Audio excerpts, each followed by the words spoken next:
History was made this November, and now a record number of women will serve the U.S. Congress come January. One of those women, Alexandria Ocasio Cortez, perhaps you've heard of her. She'll be representing New York's 14th congressional district. At 29 years old, she will become the youngest serving congresswoman ever. Joining me now is New York's own Alexandria Ocasio Cortez, Democratic Congresswoman-elect. Great to have you here. Thank you. Thank you for having me. So, one of the things that has been fascinating is you've been doing these like Instagram montages of being sort of behind the curtain. Like, this is what it's like when you come just elected. Like, this is what orientation is about. I want to show people a little bit and then get your sort of thinking on what you're trying to do there. Take a listen. All right, here we go. Congressional life, getting off to a glamorous start. See ya. What happens when you actually check into orientation? You get a swag bag. Look at that. Isn't that so cute? So I jokingly call it a swag bag, but what we actually need as elected officials is very high security data devices.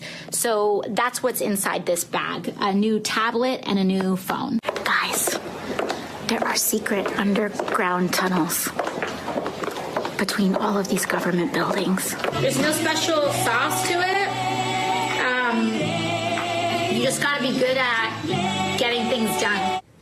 So I found this fascinating myself. What is your sort of thinking about this sort of like bringing your constituents in? You know, I think it's so important that we humanize our government. I've kind of spoken about this before, about making it real, because a lot of times we'll tune in to cable news or we'll watch what's going on TV, and all we're reading about is bills and all we're reading about is legislation or the political dynamics. But I think it's really important that when we actually show people that government is a real thing, that it is something that you can be a part of, it's a process that we can transition into, it really kind of opens up the window to show that anyone can serve. And is that the sort of idea here? I think, you know, I think if you can work a dorm washing machine, yeah, which is exactly. what that looked like. You know, I didn't go into it with some grand strategy, but I think that this is really the value that I've been hearing from a lot of people to be getting from this. So one of the sort of big issues right now is this leadership fight. So there are 16 House Democrats who signed a letter saying the time has come for new leadership, basically saying they won't vote for Nancy Pelosi. If Ben McAdams wins in Utah, that's they're one vote short of blocking her. Where are you, and how do you read this fight? Well, for me, when I was reading this letter that was kind of released today, my main concern was that there is no vision, there is no common value, there is no goal that is really articulated in this letter aside from we need to change. And for me, what that says is, you know, I do think that we got sent to Congress on a mandate to change how government works, to change what government even looks like, but if we are not on the same page about changing the systems and the values and how we're going to adapt as a party for the future, then what is the point of just changing our party leadership just for the sake of it? What I'm hearing from you is that you don't feel like there's an ideological or substantive sort of agenda-driven core of this objection. No, I mean, if anything, I think that what it does is that it creates a window where we could potentially get more conservative leadership. And when you actually look at the signatories, it is not necessarily reflective of the diversity of the party. We have about 16 signatories, 14 of them are male.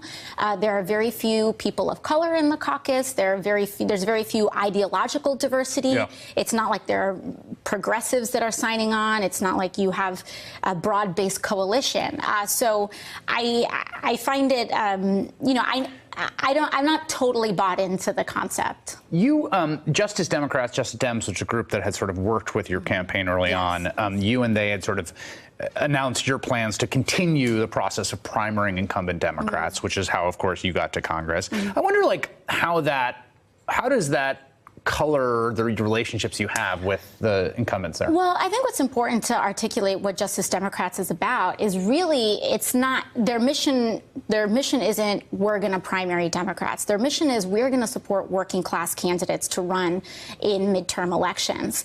And so they have supported and endorsed candidates in red to blues, in open primaries, but they do not shy away from actual primaries in blue races either. And so, you know, I don't I'm not sure if it really changes much because incumbent Democrats support and endorse against other incumbents all the time. You had Dan Lipinski earlier this year. That's what incumbency is. That is, that's being part of the club. And so, but you have people that also support other primary challengers to incumbents as well. Like, again, you had Dan Lipinski this year, where you have Kirsten Gillibrand, you have Pramila Jayapal, that came in and said, we need change in this community. So I don't think it's anything too out of...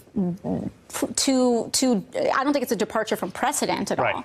But I also think that we need to realize that, at least for me and what I tell my community, is that once we get elected to Congress, we don't own these seats. We rent them from our communities. And we have to make our case every single time. And that's not convenient. I'm saying this to you as an incumbent to be. Yeah.